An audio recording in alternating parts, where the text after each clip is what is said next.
In the crowded city square, an older man with silver in his beard stood quietly on the sidelines, seemingly just another bystander in the chaos of a protest. What looked like a civilian standoff turned deadly when an ambitious police officer stepped forward, taser in hand, determined to assert control. Chuck Norris wasn't your typical concerned onlooker. For decades, he had been a martial arts icon, a black belt in karate, and a man whose name had become synonymous with discipline and strength. Known for withstanding punishment that would break others, his legend was built on mastery of body and mind. When Officer Briggs leveled his taser and fired, he had no idea he was testing a man trained to endure far worse.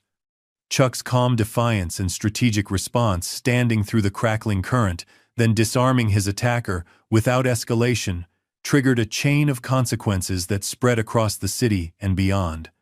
What began as a routine show of force would become a defining clash between arrogance and mastery. The city square, once divided by protest lines, would never be the same after witnessing the night a police officer tried to take down Chuck Norris and discovered too late who he was facing. Before we jump back in, tell us where you're tuning in from. And if this story touches you, make sure you're subscribed because tomorrow I've saved something extra special for you. The city square pulsed with tension, a living organism of shouting voices and flashing lights. Protesters surged against metal barricades, while blue and red police lights painted everyone in alternating hues of urgency. Signs bobbed above the crowd like rectangular buoys in a human sea. Justice now. Power to the people. We won't be silenced. The fall air carried a sharp bite, amplifying the electricity of confrontation. Standing at the edge of this chaos, Chuck Norris watched, not with judgment or fear, but with the quiet assessment of someone who had seen conflict in all its forms. His weathered face, framed by that signature beard now streaked with dignified silver, remained impassive. He wore simple clothes, a worn leather jacket over a plain button-down shirt, jeans, and boots that had traveled far more miles than most people ever would. Nothing about him demanded attention, and in a crowd focused on making noise, his stillness rendered him nearly invisible. "Sir, I'm going to need you to step back," a young officer barked at nearby onlookers, his voice strained to project authority over the chance. Chuck simply nodded and shifted slightly, maintaining his position without confrontation. That was his way now to observe, to understand, to exist in spaces without claiming them. The years had tempered whatever need for spotlight he might once have had. He'd come tonight not as an activist or counter-protester, but as a citizen concerned about the growing divisions in his city. Across the square, Maya Chen adjusted her camera, capturing the perfect angle of protesters facing the police line. At 28, she carried herself with the focused intensity of someone determined to rise above the blur of social media journalism. Her press credentials hung around her neck, a shield and a license to bear witness. "We're live in 3, her cameraman counted down. Maya straightened her blazer and transformed, her voice sliding into the practiced cadence of broadcast journalism. "I'm here downtown, where what started as a peaceful demonstration has evolved into a tense standoff between protesters and police. The air is thick with..." A sudden surge in the crowd knocked her sideways. The camera jerked. "Watch it!" A teenage boy snapped, steadying himself against her. "Sorry," Maya recovered quickly, recognizing him as one of the more vocal protesters from earlier footage. "Ethan, right? You were leading chants earlier." The teenager, lanky with defiant eyes beneath a mop of dark hair, seemed surprised to be recognized. "Yeah. You actually know my name?" "I pay attention," she said, already calculating how to use this encounter in her coverage. "What brings you out tonight?" "Same as everyone," Ethan gestured broadly. "They don't listen unless we make noise." His eyes drifted to Chuck, standing quietly nearby. unlike some people who just watch. What's the point of being here if you're not going to do something? Chuck heard but didn't react. The boy's judgment slid off him like rain on stone. 50 yards away, Officer Briggs tightened his grip on his riot shield, scanning the crowd for any excuse to assert control. At 34, his record showed a pattern. Quick to escalate. Slow to de-escalate. The department had promoted him anyway. Results mattered more than methods to his superiors, and Briggs got results. "Crowd's getting rowdy," he remarked to his superior, Sergeant Alvarez, a veteran officer whose salt and pepper hair matched the steadiness of his gaze. "They're just exercising their rights," Alvarez replied evenly. "Our job is to keep everyone safe, not to escalate." Briggs scoffed. "Respect needs to be established early. These people only understand a show of force." "Force isn't the same as power, Briggs," Alvarez said. His eyes suddenly fixed on a point across the square. He squinted, then straightened slightly. "Is that?" "What?" Briggs followed his gaze toward Chuck. "Nothing," Alvarez said too quickly. "Just keep it professional tonight." Briggs bristled at what felt like unnecessary instruction. He'd been doing this job for 12 years. He knew how to handle civilians. His hand unconsciously touched the taser at his belt, a reassuring weight of authority. The protests swelled as more people joined, their collective voice growing louder. Signs waved higher. Camera flashes became more frequent, and the police line tightened in response. Chuck remained where he was, an island of stillness in a sea of motion, watching not with detachment, but with the focus of someone who understood that sometimes the most important action was careful observation. Maya's cameraman signaled her again. "We're getting reports of movement at the north barricade." She nodded. "Let's go." As they navigated through the crowd, she noticed Ethan trailing them, phone held high to capture his own footage. She also noticed Chuck, still in the same spot, and wondered briefly about his story. There was something about him, a presence that seemed both ordinary and somehow significant. A potential human interest angle, perhaps for later. What none of them realized was how their paths would converge in the next hour, how a single moment of arrogance would collide with decades of quiet discipline, creating an incident that would echo far beyond this city square on this cold autumn night. The protesters began a new chant, their voices rising in unison, drowning out individual thoughts. "Woo's streets! Our streets!" The words bounced between buildings, amplifying until they seemed to shake the very air. Chuck watched as Officer Briggs detached from the police line, moving with deliberate purpose toward a group of louder protesters. Sergeant Alvarez called something after him, but Briggs either didn't hear or chose to ignore it. The first confrontation was beginning, and with it, the invisible threads connecting everyone in the square pulled tighter. Midnight passed, but the protest showed no signs of dispersing.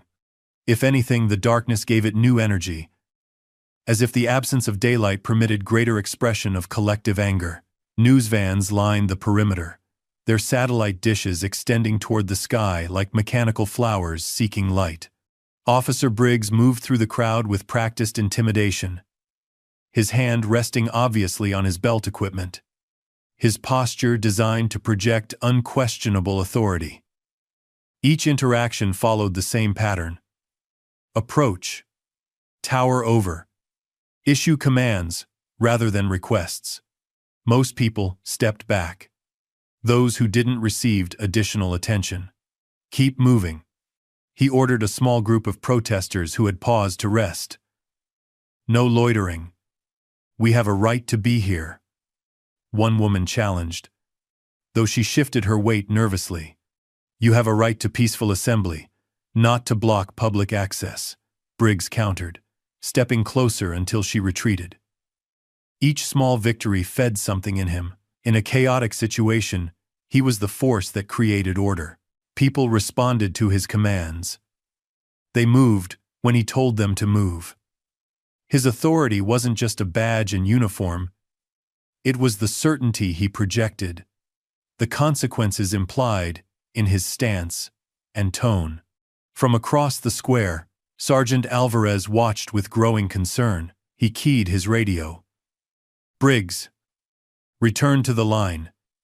You're too far out." Briggs pretended not to hear, switching his radio to a different channel. He'd been tasked with maintaining control, and that's exactly what he intended to do. His patrol brought him eventually to the area where Chuck stood, still quietly observing. Something about the older man's calm demeanor registered as defiance to Briggs. Everyone else reacted to his presence, stepped aside, lowered their eyes, or became defensively loud. This man did none of those things. He simply stood, watching, as if Briggs were any other person in the crowd. "You need to move along," Briggs said, using the same authoritative tone that had worked on others. Chuck turned to him with unhurried attention. "I'm not blocking anything, officer." The calm response only irritated Briggs further. He stepped closer, using his height advantage. "This area is being cleared. Move back behind the yellow markers." Chuck looked to where Briggs pointed a line at least 50 yards back, well away from any meaningful observation of the protest. His eyes, sharp beneath the weight of experience, returned to Briggs's face. "I believe I have the right to observe from this public sidewalk," he said. His voice neither confrontational nor submissive, simply matter-of-fact. Maya Chen, returning from filming at the North Barricade, caught the interaction in her peripheral vision. Something about the dynamic made her redirect her cameraman. "Over there," she said quietly. "Something's happening." Briggs felt a flush of anger rise from his collar. The man's calm refusal was worse than outright defiance. It was a questioning of his judgment, his authority. Briggs said, his voice rising. "Move back now, or face consequences." People nearby began to notice the confrontation. Phones appeared. Recording. Ethan pushed forward, capturing everything. His expression caught between excitement at potential drama and reflexive distrust of police authority. "What's he done wrong?" Someone in the gathering crowd called out. "Mind your business." Briggs snapped back, without looking away from Chuck. Sergeant Alvarez noticed the cluster forming and moved quickly in that direction, already sensing trouble. "Briggs," he called, "stand down." But Briggs was locked in now, committed to a path he couldn't abandon without losing face. The crowd's attention had transformed this into a public test of his authority. Chuck's continued calm in the face of his escalating commands felt like mockery. "I'm going to need to see some ID," Briggs demanded, his hand dropping to his belt where his taser Saturday. "May I ask why?" Chuck's question came without heat or challenge, a simple request for clarification. That reasonable tone pushed Briggs over an edge he hadn't realized was so close. In his mind, compliance should be immediate, not questioned. Authority worked only when it was absolute.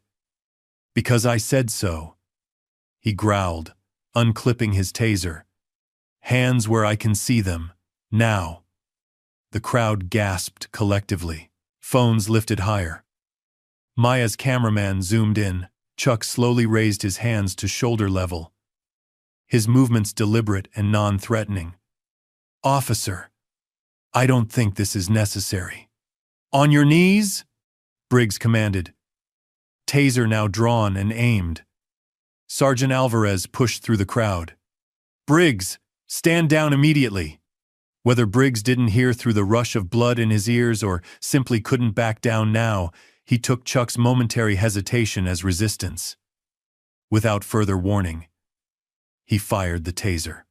2 electrified prongs shot out, connecting with Chuck's chest. The crack of electricity cut through the night. The crowd's reaction was immediate shouts of outrage, phones recording frantically, people pushing forward for a better view. What happened next stunned everyone. Briggs, most of all. Chuck flinched as the electrical current surged through him, his body tensed, jaw clenched against the pain, but where most people would have collapsed instantly, he remained standing. His knees buckled slightly, but through what could only be described as extraordinary discipline, he kept his feet. Briggs stared in disbelief, his finger still on the trigger, sending continuous current. "Get on the ground!" he shouted, but his voice had lost its certainty. The taser's effect was real. Chuck's muscles contracted painfully. His breathing became labored, but something deeper than physical strength kept him upright.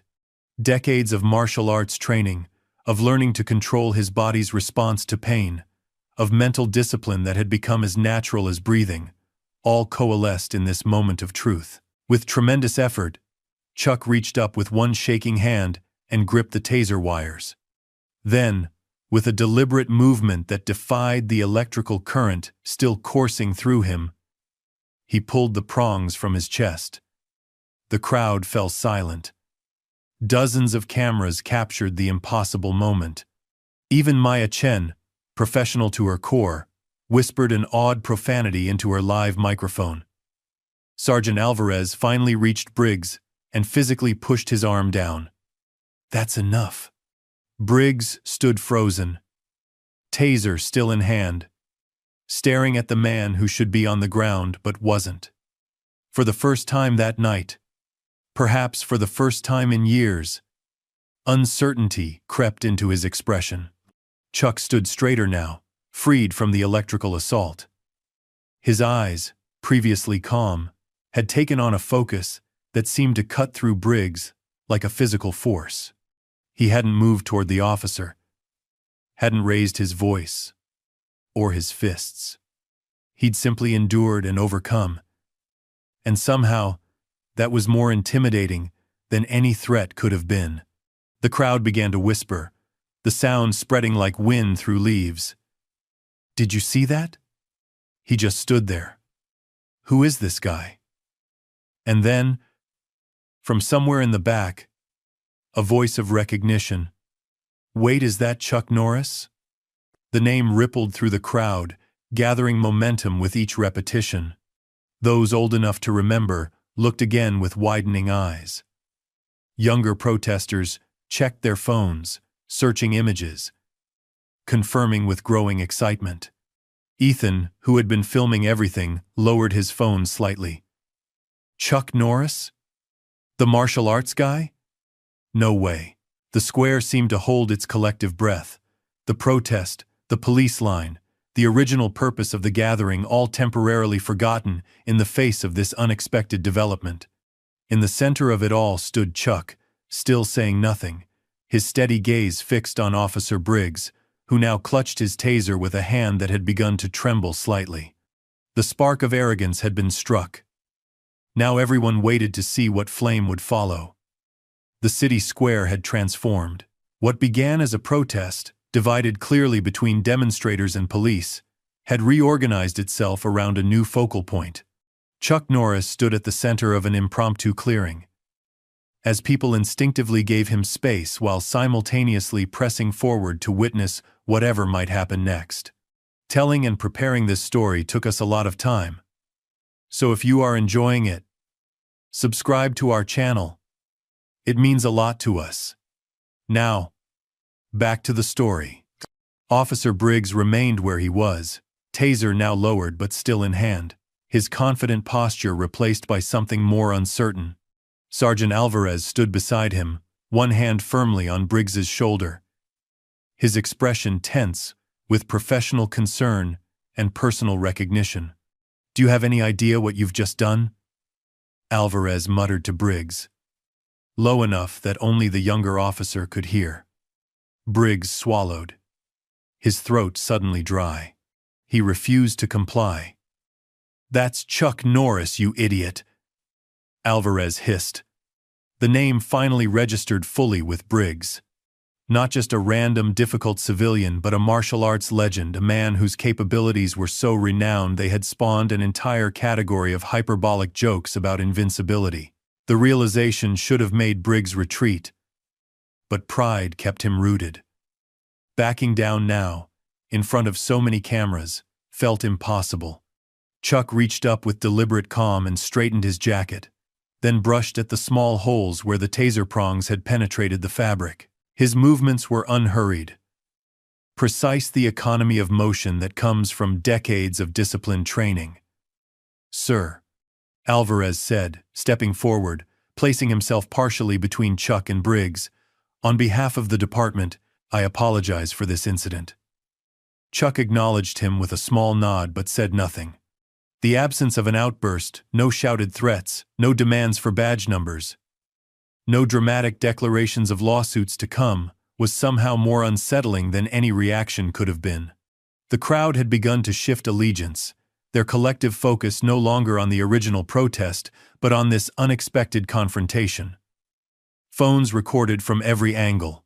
Social media was already exploding with partial videos of the tasing, the impossible endurance, the recognition spreading through the crowd.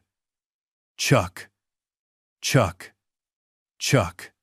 The chant started softly, tentatively, from a small group near the back. It spread quickly, growing in volume and conviction, until it seemed to bounce off the surrounding buildings. The cadence was different from the protest chants earlier, less angry, more celebratory, even reverent. Maya Chen sensed the historic potential of the moment unfolding before her. She positioned herself at the edge of the clearing, cameraman capturing everything, her voice taking on the hushed tone reserved for witnessing something truly extraordinary. "What we're seeing right now defies explanation," she narrated quietly. Chuck Norris, martial arts legend and cultural icon, has just withstood a direct taser assault that would have incapacitated anyone else. The crowd, previously focused on their demonstration, has now united around this unexpected development. Ethan pushed his way to the front, phone still recording, his youthful skepticism giving way to undisguised awe. Earlier, he had dismissed Chuck as just another passive observer, someone unwilling to take action. Now, he stared with the dawning realization that true strength might look different than he had assumed. Briggs, desperate to regain control of the situation, raised his voice. "Everyone needs to disperse. This area is being cleared." His words, which an hour earlier might have prompted compliance, now fell flat against the wall of focused attention on Chuck. Several people actively turned their backs on Briggs, dismissing his authority entirely. This visible rejection struck Briggs harder than any physical blow. His authority, the foundation of his identity, the power he had always relied upon, was evaporating before his eyes. Panic fluttered beneath his professional exterior. He moved his hand to his belt, touching his pepper spray, then his baton, searching for some tool that might restore the balance of power. Chuck watched this with the calm assessment of someone who had studied human nature as carefully as he had studied combat. He recognized the dangerous spiral of wounded pride, the desperate need to reassert dominance that could lead Briggs to further poor decisions. With deliberate care, he began to remove his jacket.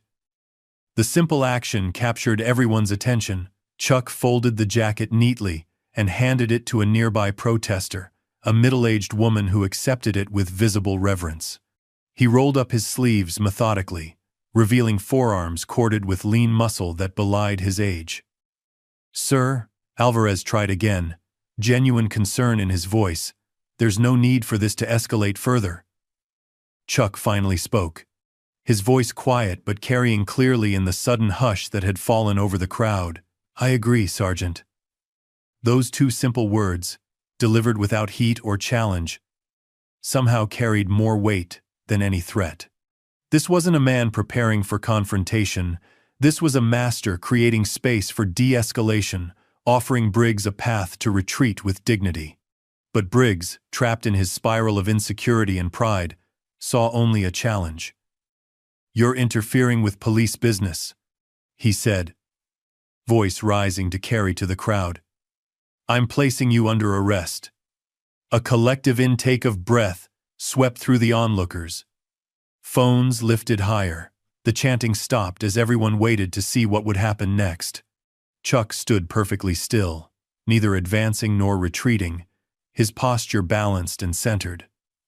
"I don't think that's necessary, officer." "On your knees," Briggs commanded again, desperation making his voice crack slightly. "Final warning!" Sergeant Alvarez moved to intervene physically. But faster than anyone could track, Briggs had unholstered his baton and extended it with a sharp metallic snap. Time seemed to slow. The crowd surged slightly, their collective tension palpable. Maya's cameraman zoomed in tight, capturing every nuance of the standoff. Ethan lowered his phone, suddenly afraid of what he might witness. In that suspended moment, Chuck made a decision. Not with words, but with presence. He shifted his weight slightly, settling into a stance that would be recognized by anyone familiar with martial arts, not aggressive, but prepared. His hands remained open at his sides, but the subtle change in his posture transformed him. Where before had stood a somewhat unremarkable older man, now the years fell away, revealing the disciplined warrior beneath the unassuming exterior. The transformation wasn't lost on the crowd. A hushed murmur swept through them, a collective recognition of awakened potential. The chant resumed, no longer tentative but certain, reverential. "Chuck! Chuck! Chuck!" Even those too young to have seen his films or matches seemed to recognize intuitively what they were witnessing. Not celebrity, but genuine mastery. The real thing standing before them in an age of imitations. Briggs felt the shift in the atmosphere like a physical pressure. The ground beneath his feet no longer felt solid. The badge and uniform that had always granted him automatic respect now seemed insufficient against the quiet dignity radiating from the man before him. "I'm warning you," Briggs said. But the words sounded hollow even to his own ears. Chuck's eyes never left Briggs's face, not with anger or challenge, but with a steady assessment that seemed to see through the uniform to the insecurity beneath. When he finally spoke again, his voice was almost gentle. "I understand you're doing your job, officer, but right now, you have a choice about how this ends." The words hung in the air between them, not a threat, but an observation, an invitation to find a better path. For a brief moment, something in Briggs seemed to waver. A flicker of recognition that he had overstepped, that retreat might be the wiser course. Then his radio crackled with a supervisor demanding an update, and the hesitation vanished beneath renewed determination. Too many people were watching. Too much was at stake. He couldn't back down now. Briggs tightened his grip on the baton and stepped forward. Briggs lunged forward, baton arcing through the air with practiced precision. The blow that would have struck most civilians never landed. Chuck's movement was so fluid, so perfectly timed, that it appeared almost casual. A simple shift of weight, a slight turn of the body, and the baton whistled harmlessly past. Gasps rippled through the crowd. Maya Chen's voice caught mid-sentence in her live narration. Sergeant Alvarez stopped his advance. Recognition in his eyes, he knew what he was witnessing. And intervention now might only make things worse. Time seemed to dilate in that moment. For Chuck, the world had narrowed to this single interaction. Not a fight, not even a confrontation, but a problem to be solved with minimal harm. His awareness expanded to encompass everything. Briggs's labored breathing, the subtle shifts in the officer's weight distribution, telegraphing his intentions, the crowd's collective intake of breath, the phones raised to capture every moment. Decades of training had made this heightened perception automatic. He didn't need to think about how to respond. His body simply knew. Briggs stumbled slightly from the momentum of his missed strike, his balance compromised by the force he had committed to a blow that met only air. Disbelief flashed across his face, quickly replaced by determination. He corrected his stance with practiced recovery, feet shifting to regain stability, and swung again, a horizontal strike aimed at Chuck's midsection. More controlled this time. Less telegraphed. This time, Chuck didn't just evade. His hand moved with precision born from tens of thousands of hours of practice, catching Briggs's wrist at exactly the right moment, with exactly the right pressure, enough to stop the strike, but not enough to cause injury. His fingers found pressure points that momentarily weakened Briggs's grip. The baton clattered to the ground. The sound of it hitting the pavement seemed unnaturally loud in the hushed square. A metallic punctuation mark in the tense narrative, unfolding before dozens of cameras. "Stand down, officer," Chuck said quietly. His voice measured and calm despite the adrenaline that must have been coursing through him. "No one needs to get hurt here." Briggs stared at his empty hand, then at the baton on the ground, his face flushing deep red from his collar upward.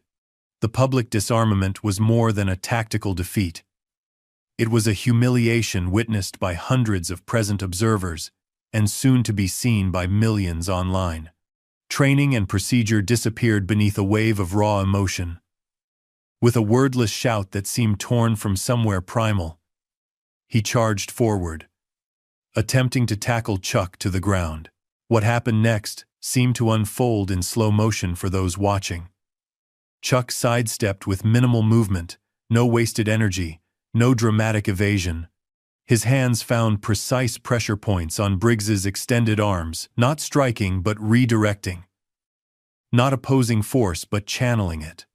A subtle shift of balance, a redirection rather than opposition of force, and Briggs's momentum carried him past Chuck and down to one knee. The maneuver wasn't flashy. It contained none of the dramatic kicks or spins that had characterized Chuck's film career. This was something more fundamental, the essence of martial arts, stripped to its core principles. Balance. Timing. Efficiency. Many in the crowd didn't even fully register what had happened. Only that Chuck remained standing while Briggs was suddenly kneeling. Chuck immediately stepped back, hands open, clearly indicating he had no desire to continue the confrontation. He said, loud enough for nearby cameras to capture, "Let's all take a breath." The restraint was as impressive as the skill. He could have countered more aggressively, could have used Briggs's momentum to throw him completely or strike while he was vulnerable. Instead, he had chosen the minimum necessary response, a demonstration rather than a defeat, a lesson rather than a punishment. In that moment, some in the crowd began to understand what they were witnessing. This wasn't celebrity showing off. It was mastery expressing itself in its purest form. The difference between someone who played at fighting for entertainment and someone who had integrated its principles into their very being. But Briggs was beyond rational calculation now. Scrambling back to his feet, face contorted with humiliation and rage, he reached for his pepper spray. "You're assaulting an officer!" he shouted, the words ringing hollow even as he spoke them, transparently false to everyone watching. Sergeant Alvarez finally moved decisively, pushing through the small clearing that had formed around the confrontation. He grabbed Briggs's arm just as the officer's fingers closed around the pepper spray canister. "Officer Briggs! Stand down immediately! That's an order!" Briggs hesitated, caught between rage and the lifetime of conditioning to obey superior officers. The conflict played across his face, the animal part of his brain demanding retaliation, the professional part dimly recognizing the career-ending precipice before him. In that moment of indecision, several other police officers pushed through the crowd, responding to Alvarez's earlier radio calls for backup. "What's the situation?" the first officer asked. A younger man, with a wary expression, taking in the scene with professional caution. Officer Briggs used excessive force on a civilian observer, Alvarez said firmly, authority resonating in every syllable. I'm ordering him to stand down. The new arrivals assessed quickly, the angry officer, the calm civilian, the crowd recording everything, the discarded taser wires and baton on the ground. One of them, older than the others, clearly recognized Chuck and whispered something to his colleagues. Their postures shifted subtly. Wariness, giving way to something like respect. The thin blue line, strong as it was, had its limits. What Briggs had done and what had been captured so thoroughly on camera had crossed them. "Briggs! Step back!" one of them said, moving to separate him from Chuck. But Briggs shook off Alvarez's restraining hand, the last threads of his professional judgment fraying completely. He resisted lawful commands. His voice had taken on a desperate edge, higher pitched than before, almost pleading for someone to validate his version of events, despite the overwhelming evidence to the contrary. Everything was slipping away: his authority, his control of the situation, perhaps even his career, if the videos spreading across social media right now were as damning as he feared. In this moment of escalating tension, Chuck demonstrated perhaps the most profound skill of all: perfect stillness. He remained where he was, centered and calm amidst the chaos, neither advancing nor retreating. His breathing remained steady, his posture balanced. His eyes stayed on Briggs, not with animosity but with alert awareness of the danger a cornered, humiliated man might still pose. He had not come here seeking confrontation, but neither would he leave a volatile situation unresolved. The crowd had grown larger as words spread through the protest about what was happening. People who had been focused on their own chants and signs now pressed forward, drawn by the magnetic pull of authentic drama. The chanting had stopped, replaced by a tense silence, broken only by the clicks of phone cameras and hurried whispers. Everyone sensed they were witnessing something significant, not just a confrontation, but a moment that revealed deeper truths about power, restraint, and genuine authority. Maya Chen continued her narration, her professional demeanor barely containing her own astonishment. "What we're seeing is extraordinary," she said, voice low but intense. Chuck Norris, faced with aggression, has demonstrated the precise control and restraint that made him a martial arts legend. He's choosing minimal force even when provoked.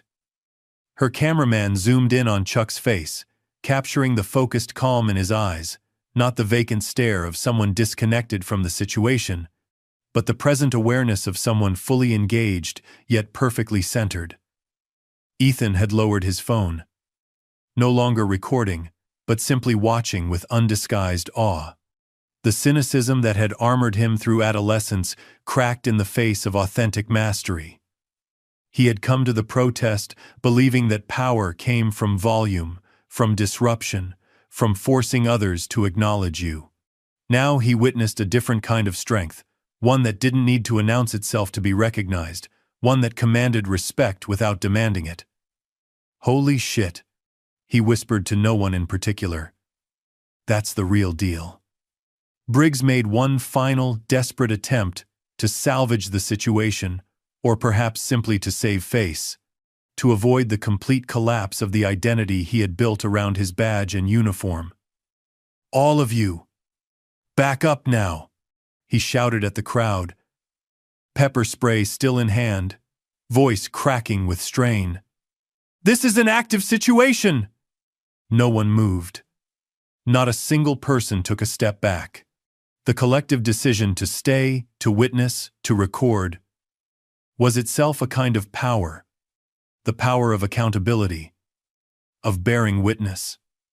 Every phone was a statement that what happened here would not be hidden or denied later, would not be reduced to contradicting verbal accounts or dismissed as exaggeration. Something in Briggs finally broke. With a guttural sound of frustration that was almost a sob, he aimed the pepper spray directly at Chuck's face and pressed the trigger. The caustic stream shot forward, but never reached its target. Chuck's hand moved with almost impossible speed, deflecting Briggs's wrist upward so the spray discharged harmlessly into the air. Simultaneously, his other hand executed a precise strike to Briggs's forearm, targeting a nerve cluster that caused his fingers to involuntarily release the canister. The pepper spray clattered to the ground beside the discarded baton, the sound emphasizing the officer's progressive disarmament, first the electrical weapon, then the impact weapon, now the chemical weapon. Each escalation had been met with the same composed efficiency.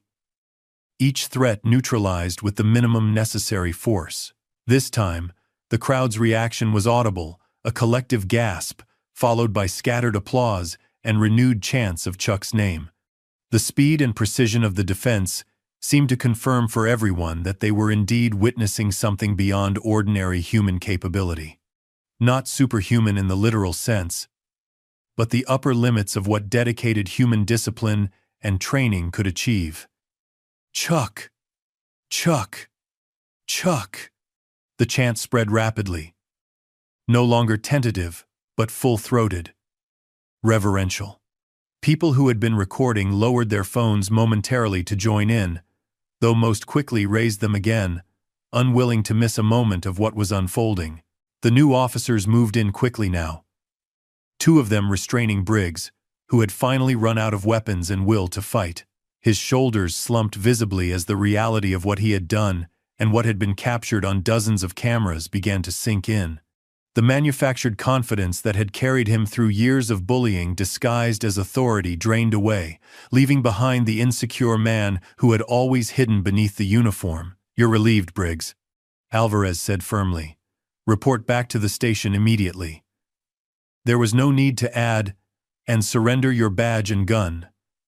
That part was implicit, understood by everyone present. Some lines, once crossed, could not be uncrossed. Some actions, once captured with such thorough documentation, could not be explained away. As the officers led Briggs away, the crowd parted silently, their earlier antagonism toward police temporarily suspended in the face of this more specific justice. Many continued filming, ensuring that Briggs's departure was as thoroughly documented as his actions had been. There was a solemnity to the moment, not celebration of his downfall, but acknowledgement that accountability, when it came, was worthy of witness. Chuck remained where he stood, his breathing calm, his posture still balanced and ready. Though the immediate threat had passed, decades of training kept him prepared for any possibility. He scanned the crowd briefly, assessing that the situation was stabilizing rather than escalating further.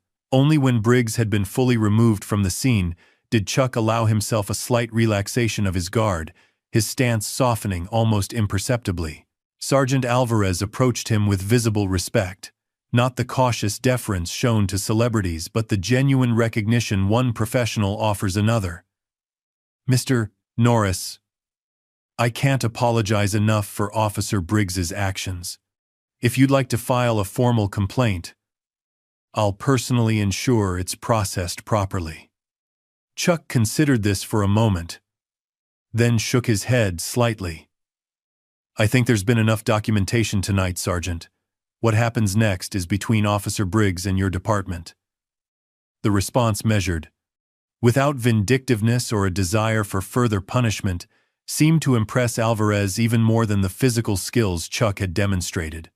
He nodded with genuine respect. "Thank you, sir." What Alvarez recognized, and what many in the crowd were beginning to understand, was that Chuck's restraint hadn't been merely physical. It extended to every aspect of his response. He had defended without attacking, neutralized without humiliating, established boundaries without seeking retribution. Even now, with every right to demand consequences, he chose instead to trust the system to function as it should. The crowd began to shift and murmur as the immediate drama concluded. But no one left. If anything, more people pressed forward. Phones extended, hoping to capture something, a word, a gesture, any acknowledgement from the legend who had suddenly appeared in their midst. Chuck noticed a young man at the front of the crowd, Ethan, who had mocked him earlier for his passivity. Their eyes met briefly across the space that had become both physical and symbolic, the distance between judgment and understanding, between youth and experience, between appearance and reality. Chuck gave him a small nod, acknowledging something only they understood. A lesson delivered without words about different forms of strength, about the gap between showing and telling. Ethan nodded back, his expression transformed by genuine respect. In that silent exchange, past wisdom that would have been diminished by verbalization, about how true power often lies in restraint, about how strength is proven not in domination, but in discipline. Maya Chen approached cautiously, her cameraman a few steps behind. "Mr. Norris, would you be willing to comment on what just happened?" Chuck looked at her, taking in the professional composure that barely contained her excitement at the potential exclusive. He recognized in her something genuine, not just ambition, but a desire to understand and communicate truth. Before he could respond, shouts erupted from the far side of the square, the original protest, finding new energy, new confrontations forming between demonstrators and police. The moment of unified focus was breaking. Reality was reasserting itself, the larger conflicts that had brought everyone here in the first place, rushing back into the foreground. The brief interlude of witnessing something extraordinary gave way to the ongoing struggle that had defined the night before Chuck's involvement. Chuck turned toward the renewed commotion, his expression thoughtful. The path ahead was complicated in ways that physical confrontation was not. Briggs had been just one man, acting out of personal insecurity and misplaced aggression. The larger tensions in the square, between police and protesters, between different visions of justice and order, were not so easily resolved with a precise strike or perfectly timed sidestep. For the first time that night, Chuck moved with purpose toward the center of the conflict, rather than remaining on its edges. Not with the intention of taking sides, but with the recognition that sometimes presence itself could be a form of intervention, that the same principles that had guided his response to Briggs might offer something to the larger confrontation unfolding across the square. Behind him, phones tracked his movement. Cameras followed his trajectory. Voices murmured in anticipation. The legend had awakened fully now, not through dramatic declaration or showy technique, but through the quiet authority that comes from perfect alignment of principle and action. Whatever happened next would be witnessed not just by those physically present but by millions who would later see the footage, a responsibility Chuck accepted with the same calm focus he brought to everything. The crowd parted before him as he walked, creating a path not out of fear but respect, the instinctive deference shown to authentic mastery. Chuck moved toward the new center of tension, carrying with him not just decades of physical training, but the wisdom that came from understanding that true power lay not in domination, but in transformation. The far side of the square had erupted into fresh chaos. What exactly triggered?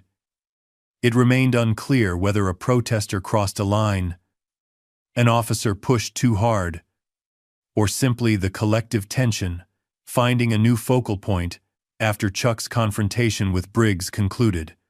Regardless of cause, the result was unmistakable. The fragile equilibrium had shattered. Protesters surged against the police line, their earlier chants transforming into raw, angry shouts. Signs that had been held aloft now became potential weapons, wooden handles raised like spears. Officers locked shields, forming a wall of plastic and purpose, batons raised defensively as they braced for impact. The situation teetered on the edge of something much worse than the controlled opposition of earlier hours.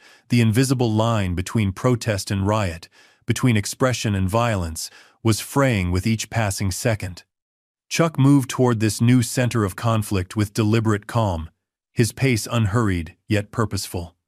To the casual observer, he might have appeared to be simply walking, but martial artists in the crowd would have recognized the subtle readiness in his gait weight. Perfectly centered. Balance maintained with each step. The economy of movement that came from decades of practice. He moved like someone who had learned that rushing rarely improved outcomes, that panic was the enemy of precision.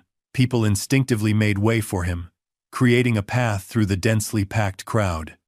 Some reached out briefly to touch his shoulder or arm as he passed, as if contact might transfer some portion of the extraordinary composure he embodied. Others whispered his name in tones that ranged from awe to disbelief. For many of the younger protesters, Chuck Norris had been more meme than man, until tonight a collection of hyperbolic jokes about invincibility rather than a flesh-and-blood person with actual skills. Now reality and legend converged before their eyes. Maya Chen and her cameraman followed, recognizing that the story had shifted again.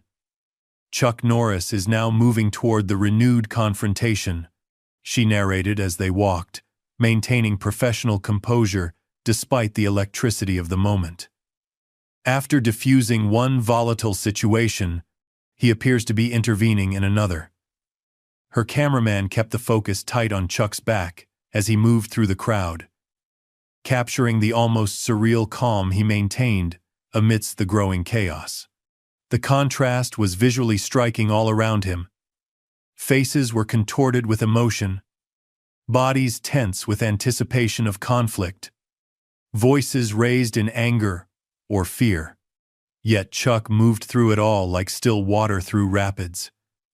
His presence a counterpoint to the tumult. Sergeant Alvarez noticed Chuck's trajectory and moved quickly to intercept him, pushing against the flow of bodies with urgent purpose. "Mr. Norris," he called, finally reaching him, concern evident in his voice. "I have to advise against getting involved. This situation is escalating quickly." Chuck paused, acknowledging Alvarez's concern with a slight nod. His eyes, sharp beneath years of laugh lines and weathered skin, met the sergeant's with calm recognition of the risks. "I understand your concern, Sergeant, but sometimes presence matters more than action." The simple statement carried weight beyond its words, an acknowledgement between two professionals, one in uniform and one not, that authority came in different forms.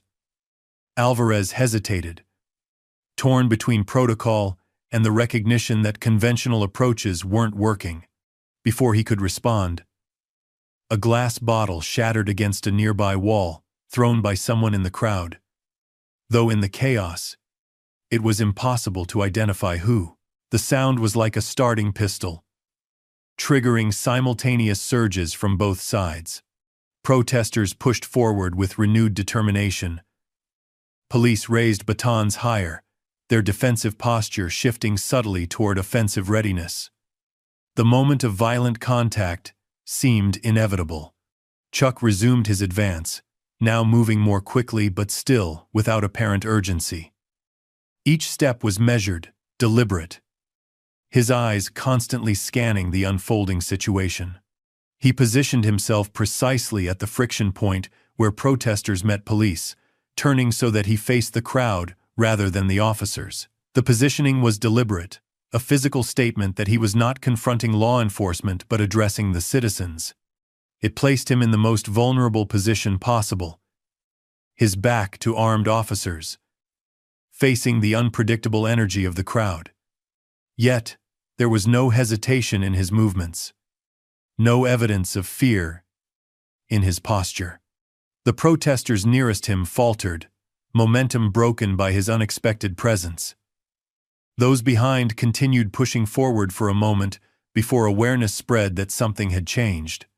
Like a wave hitting an immovable object, the forward motion dissipated into confusion, into questions rippling backward through the press of bodies. "What's happening? Who's up there? Is that?"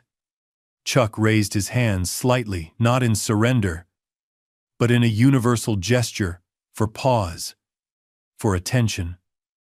The movement was smooth, non-threatening, yet somehow commanding. He said nothing, allowing his presence to speak first, understanding the power of silence in a space filled with noise. The police line behind him held position, officers uncertain how to respond to this civilian who had placed himself between them and the protesters. Some recognized him immediately. Others knew only that something unexpected was happening. Sergeant Alvarez quickly moved along the line, issuing quiet orders to hold steady, to wait, to see. For a long moment, the square hung in perfect tension. Protesters paused mid-surge, police frozen in defensive posture, and Chuck Norris standing calmly at the center of it all, hands slightly raised, face composed. The only sounds were the distant wail of sirens, the rustle of nervous movement, the click of cameras capturing this extraordinary tableau. Then he spoke. His voice pitched to carry without shouting, the tone conversational, yet somehow cutting through the ambient noise with perfect clarity. Everyone take a breath. The simple instruction, delivered with such quiet authority, had an almost hypnotic effect. People who seconds earlier had been shouting found themselves inhaling deeply. The autonomous response to a command issued with absolute confidence. The collective breath seemed to release some of the pressure that had built in the square, creating space for what came next. I'm not here to take sides, Chuck continued, addressing the protesters directly but loudly enough for police to hear clearly. I'm here as a citizen concerned about what happens next. What we do in the next few minutes will be remembered long after the specific issues that brought us here have been resolved. His words carried no bombast, no dramatic flair, just the measured cadence of someone speaking truth as they understood it. There was something almost old-fashioned in his approach, a plain-spoken directness that cut through the cynicism many had brought to the square. A young protester near the front called out, voice raw with emotion, "They don't listen unless we make them. You saw what that cop did to you." Chuck nodded, acknowledging the point without dismissing it. "I did. And you saw what happened as a result. One man's poor judgment, captured on dozens of cameras. Accountability without escalation." The words landed heavily in the square. Many protesters glanced at their phones, which had just captured extraordinary evidence of both injustice and consequence. The power of witness, not violence. "But that was you," another voice called out. This one belonging to a woman in her 30s. Frustration evident in her tense posture. "You're Chuck Norris. We're just regular people." A murmur of agreement rippled through the crowd. It was a legitimate challenge. What had happened with Briggs seemed possible only because of Chuck's exceptional skills, his celebrity status, his larger-than-life reputation. What relevance did his experience have for ordinary citizens facing systemic issues? Chuck's response was measured, thoughtful. "I'm just a citizen," he replied, his tone neither defensive nor condescending. "What happened earlier wasn't about who I am. It was about remaining calm under pressure, about not letting someone else's poor judgment dictate your response." He turned slightly, including both protesters and police in his address, his gaze sweeping across the human landscape before him. Aggression feeds aggression. Escalation invites escalation. We all have a choice about what energy we contribute to this moment. The square grew quieter as more people strained to hear, curiosity temporarily overriding anger. Even those who had been at the edges of confrontation moments earlier now paused, attention drawn to this unexpected voice of measured calm amid chaos. Maya Chen's cameraman zoomed in tight on Chuck's face as he continued speaking, his words reaching not just those physically present, but the growing online audience watching the live stream. His expression was earnest without being naive, his eyes clear and direct. "I've spent my life studying conflict," Chuck said, his voice carrying easily in the attentive silence that had fallen. "The most important lesson I've learned is that true strength lies in restraint, in choosing when not to strike even when you can. The words carried particular weight coming from him, a man whose career had been built on the carefully choreographed illusion of violence, but whose actual martial philosophy had always emphasized discipline over aggression, control over chaos. He gestured toward the police line. These officers have a job to do. Most of them are trying to do it honorably. Then he turned back to the protesters. And you have legitimate concerns that deserve to be heard. Turning this into a physical confrontation serves neither purpose. The tension in the square had transformed, not disappeared, but shifted from imminent violence to something more contemplative. Even those most committed to confrontation found themselves listening, if reluctantly, to this unexpected mediator who neither condemned their anger nor dismissed their concerns. Sergeant Alvarez seized the moment, recognizing the opportunity Chuck had created. He stepped forward to stand beside Chuck, removing his riot helmet in a gesture of de-escalation that would have seemed unthinkable minutes earlier. The action required courage. It left him more vulnerable, more human. "We're here to ensure safety, not to suppress speech," he announced, his voice carrying the weight of authority without the edge of threat. "If everyone maintains a peaceful presence, we can find a better way forward." The synchronicity of their messages, one from official authority, one from respected outsider, created a powerful effect. Other officers, sensing the shift, lowered their shields slightly. Protesters who had been at the front began to step back, creating breathing room between the two groups. But not everyone was receptive to de-escalation. From the middle of the crowd, a masked figure suddenly pushed forward, moving with the desperate energy of someone determined to ignite the conflict that was beginning to subside. In their hand was a makeshift weapon, a heavy chain wrapped around a fist, capable of causing serious injury. Whether aimed at Chuck or Alvarez was unclear, but the intent was unmistakable to shatter this fragile moment of potential peace, to force confrontation rather than conversation. What happened next became the defining image of the night, captured on dozens of cameras and instantly viral across social media platforms. Chuck moved with such fluid precision that it seemed almost choreographed. No wasted motion, no telegraphed intent, no dramatic wind-up. One moment the attacker was charging forward with arm raised to strike. The next they were disarmed and immobilized, Chuck's hands applying precise pressure to key points that rendered the person incapable of further aggression without causing injury. For those close enough to see, the technique was a marvel of efficiency.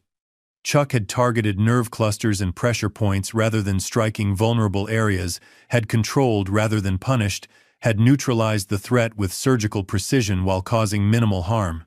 The entire sequence took less than 2 seconds. The would-be attacker's expression registered shock, then pain, then grudging recognition of superior skill. The chain clattered to the ground, joining Briggs's discarded weapons as artifacts of aggression neutralized by discipline. Chuck immediately released the pressure once the threat was neutralized, helping the stunned attacker regain their balance. He spoke quietly to them, words inaudible to cameras but causing the masked figure to go still, then nod slightly before being led away by other protesters who seemed almost embarrassed by the failed attack. The square fell into complete silence. What they had just witnessed wasn't just physical skill. It was the perfect embodiment of the philosophy Chuck had just articulated. Overwhelming capability exercised with perfect restraint. Power used to protect, not dominate. Theory transformed into practice before their eyes. Even those who had been most eager for confrontation moments earlier now seemed to reconsider. The energy of the entire gathering shifted perceptibly, not to submission or surrender, but to a more thoughtful engagement with the moment, with the possibilities it contained. Ethan, who had pushed to the front during Chuck's address, stared with undisguised admiration. This was what real power looked like, not shouting or destruction or intimidation, but precise, controlled action in service of a larger purpose. The revelation struck him with the force of epiphany that perhaps his understanding of strength had been incomplete, that there were forms of power he had never considered. Sergeant Alvarez stepped forward again, seizing the momentum of the moment. "I propose we establish a dialogue," he said, voice firm but not unyielding. 3 representatives from the protest group, meeting with police leadership tomorrow morning. Real conversation about specific concerns, with commitment to actionable responses. From the crowd, tentative voices rose in agreement.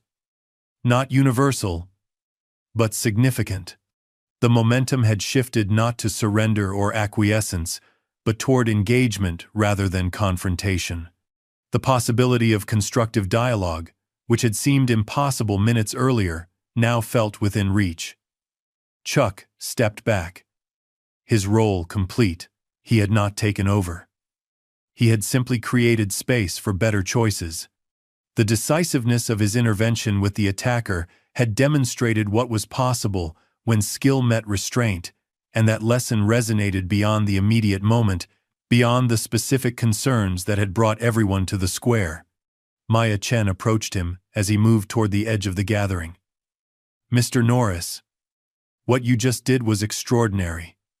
Would you share your thoughts on what happened tonight?" Chuck paused, considering. Then, with characteristic simplicity, "Real strength isn't about dominating others. It's about mastering yourself." The statement, delivered without pretension or grandstanding, would become the caption beneath countless videos and images of the night's events. A simple truth from a man who had spent a lifetime embodying it, who had transformed entertainment into philosophy, celebrity into substance. As Chuck turned to leave, the crowd parted before him, many bowing their heads slightly or offering quiet words of thanks. Not for taking a side in their conflict, but for showing a different way to engage with it. For demonstrating that force and power were not synonymous, that strength could express itself through restraint rather than dominance. The night that had begun with protest and confrontation was ending with something unexpected, not resolution of the underlying issues, but a demonstration that how we engage with conflict matters as much as what we fight for. The lesson hung in the air, palpable as the lingering tension, but transformative in its potential. Behind him, protesters and police began the tentative process of de-escalation, both sides stepping back from the precipice they had approached.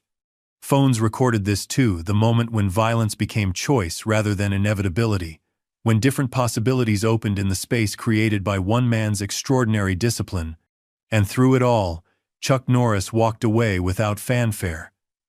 Having demonstrated that sometimes the most decisive strike is the one you choose not to deliver. That true mastery reveals itself not in what you do to others, but in what you choose not to do when you could. Dawn broke over the city, painting the buildings in pale gold light that seemed to wash away the darkness of the previous night. The square that had throbbed with tension hours earlier now lay mostly empty, save for cleanup crews collecting discarded signs and scattered debris. Evidence of conflict remained a few overturned barriers. Graffiti hastily sprayed on walls. The residual energy of confrontation, still lingering in the air, but the violence many had feared had largely been averted. Where hundreds had shouted and surged, now there were only the quiet sounds of mourning. Street sweepers humming methodically. Early commuters passing through with coffee cups clutched in hand. Birds reclaiming their urban territory with tentative songs. Yet something in the atmosphere had changed. As if the events of the night had altered the city's invisible architecture. In police headquarters downtown, the fluorescent lights cast harsh shadows across tired faces. Internal affairs investigators, summoned in the early hours, reviewed footage from dozens of sources, body cameras, news videos, social media posts that had already accumulated millions of views. They replayed the sequences again and again. Briggs confronting Chuck, the unjustified tasing, Chuck's impossible endurance, the escalation, the disarming. Each viewing only confirmed what was already evident: a clear case of excessive force, abuse of authority, captured with unprecedented thoroughness. Officer Briggs sat in a conference room, shoulders slumped, head bowed, as superiors discussed his future in hushed, serious tones just outside the door. His badge and weapon had been surrendered upon arrival, placed in a plastic evidence bag that sat conspicuously on the table before him. The reflection of overhead lights on its metal surface seemed to mock him, the symbol of authority he had wielded so carelessly now stripped of power. 23 separate videos so far. The internal affairs captain was saying to the chief. All showing the same sequence. No ambiguity. The chief nodded grimly. Political pressures already building. Mayor's office called twice before sunrise. They both knew what this meant. In an era where police misconduct had become a focal point of public discourse, Briggs's actions so clearly captured, involving a figure of Chuck Norris's stature, would not be something they could manage through the usual channels of administrative leave and internal review. This would be public, messy, and likely career-ending. Sergeant Alvarez provided his statement for the third time. Precise and unflinching in his account. He sat straight in the uncomfortable chair, fatigue visible only in the slight redness of his eyes, his voice steady despite the hour. Officer Briggs demonstrated a pattern of escalation inconsistent with department policy, he stated for the recorder. His actions endangered civilians and officers alike. I issued multiple direct orders for him to stand down, which he ignored. The internal affairs officer taking notes looked up. And in your professional assessment, was there any justification for the initial use of the taser? Alvarez didn't hesitate. None whatsoever. Mr. Norris presented no threat and was not interfering with police operations. And you recognized him immediately? The investigator asked. Yes, Alvarez confirmed. I attempted to alert Officer Briggs, to whom he was confronting, but he either didn't hear or chose to ignore the information. In a nearby office, the department spokesperson drafted careful statements, trying to balance accountability with institutional protection. Early drafts contained phrases like isolated incident and not reflective of departmental values, but even as they appeared on the screen, the PR professional recognized their inadequacy. No amount of careful wording could mitigate what had been so thoroughly documented, so widely shared. Eventually, she settled on directness. The department acknowledges that Officer Briggs's actions fell far below our standards and violated both policy and public trust. He has been relieved of duty pending formal termination proceedings. We extend our sincere apologies to Mr. Norris and to the public we serve.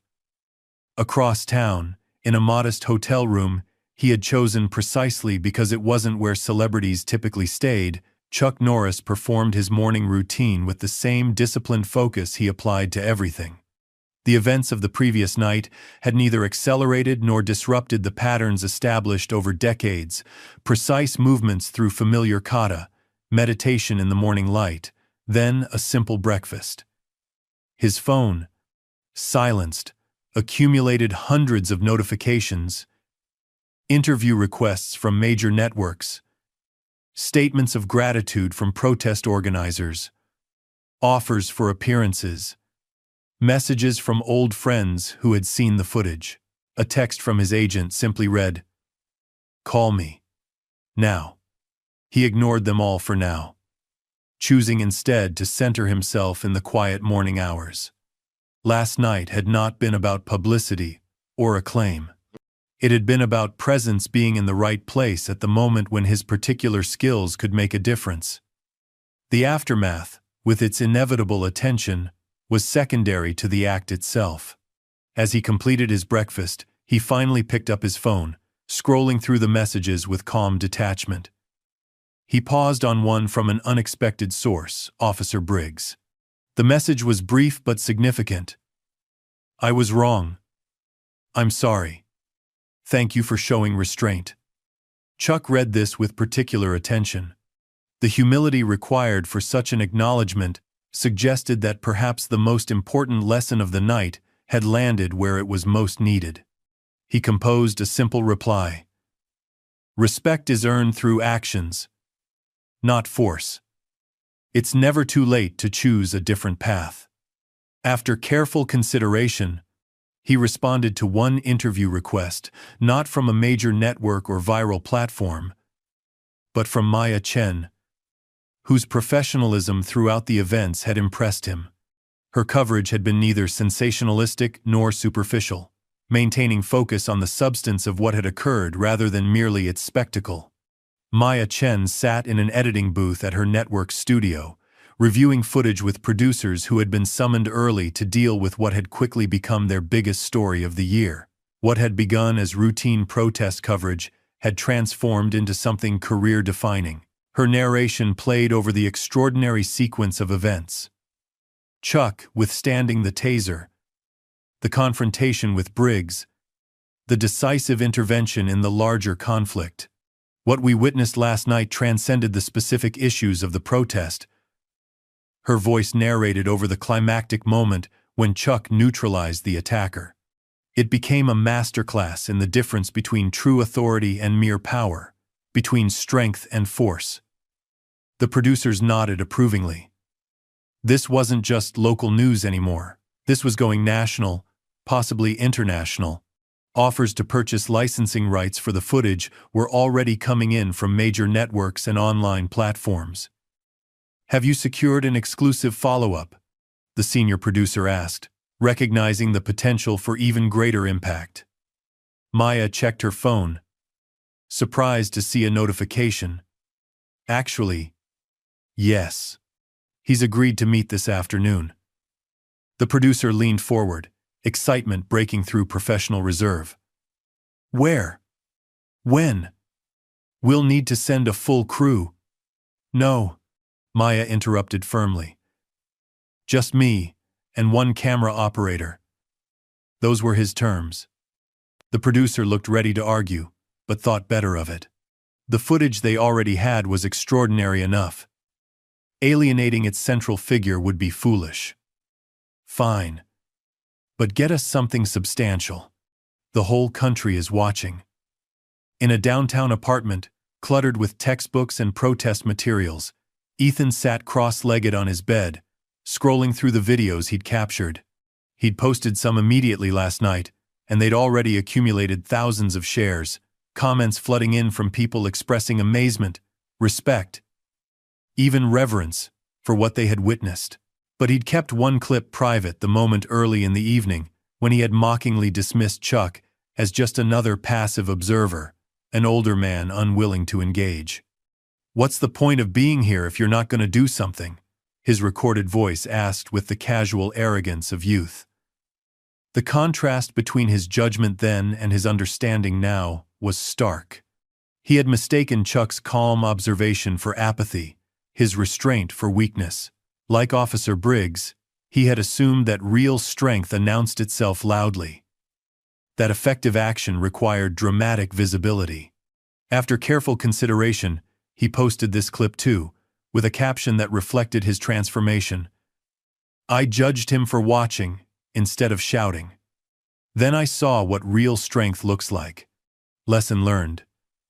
The post would eventually reach Chuck himself, who would appreciate the young man's honesty and self-reflection more than any of the adulatory comments flooding other platforms. Growth, after all, began with recognition of one's own limitations, a principle Chuck had embraced throughout his career. At City Hall, hastily arranged meetings between protest organizers and officials began earlier than scheduled.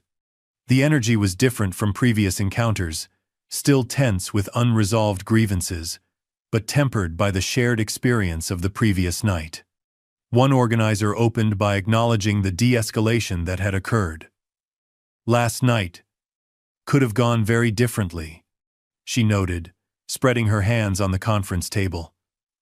"The fact that we're sitting here talking instead of dealing with arrests and injuries is significant, but it shouldn't take Chuck Norris showing up to make that happen." Officials nodded, recognizing both the truth of her statement and the opportunity it presented. The events of the night had created an unusual opening, a moment when both sides could see beyond entrenched positions to the possibility of actual dialogue. Real progress seemed possible in ways it hadn't before. "You're right," the mayor acknowledged. "So let's make sure something meaningful comes from this moment. What specific changes would create the accountability your community needs?" As they began to work through concrete proposals, the footage from the previous night played silently on a screen in the corner of the room, a reminder of how close they had come to a very different outcome, and of the extraordinary intervention that had created this space for conversation. Across social media, the night's events were being analyzed from countless angles. Some focused on police accountability, using Briggs's actions as evidence of systemic issues. Others highlighted the protests' legitimate grievances. Martial arts communities dissected Chuck's techniques with professional appreciation for their efficiency and control. Leadership consultants extracted lessons about authority versus power, about presence versus force. But the most resonant conversations centered on the moment when Chuck had spoken to both sides, calling for restraint while acknowledging legitimate tensions. His words, simple but profound, were being quoted in contexts far beyond the original confrontation. Aggression feeds aggression. Escalation invites escalation. We all have a choice about what energy we contribute to this moment. The phrase spread across platforms, appearing in posts about conflicts far removed from the protest, from international relations to workplace disputes to family disagreements.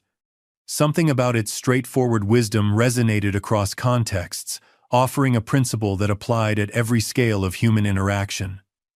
By mid-morning, news vans had located Chuck's hotel. Reporters gathered in the lobby, hoping for a statement or even a glimpse. The hotel manager, protective of his privacy, deflected questions with practiced diplomacy. "Mr. Norris has requested that his privacy be respected," he repeated to each new arrival. "No, I cannot confirm when he might be available for comment." What none of them knew was that Chuck had already left through a service entrance, preferring to continue his day without the distraction of sudden celebrity. He walked the city streets anonymously, baseball cap pulled low, observing the aftermath of the night's events with the same quiet attention he had brought to their unfolding. He paused at a coffee shop where televisions displayed footage from the protest. People sat captivated, watching the now familiar sequences. Some discussed the events animatedly. Others watched in respectful silence. None noticed that the subject of the footage stood among them, ordering a simple black coffee. The barista, distracted by the broadcast, handed him his change without looking up. "Crazy what happened last night, huh?" That cop had no idea who he was messing with.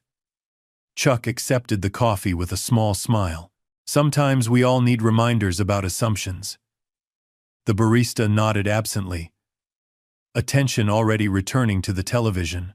Chuck slipped out unrecognized, continuing his solitary walk through the awakening city. As evening approached, Chuck finally accepted one interview request, not from a major network or viral platform, but from Maya Chen, whose professionalism throughout the events had impressed him. They met in a quiet corner of a public park, away from the crowds that still occasionally recognized him despite his attempts at anonymity.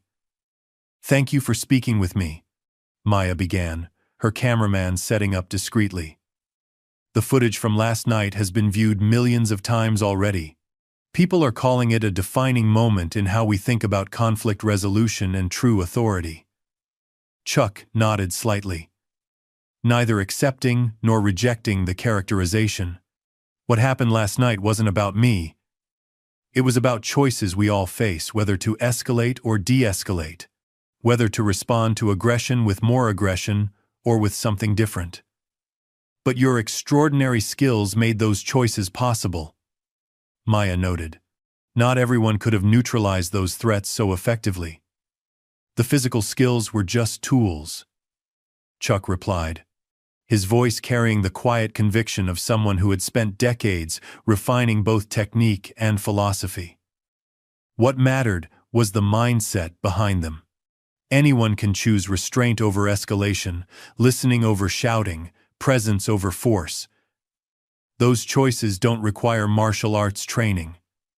As their conversation continued, the interview evolved from recounting the previous night's events to exploring deeper themes about conflict, respect, and genuine authority. Chuck spoke not as a celebrity dispensing wisdom, but as someone who had spent a lifetime learning these lessons through experience.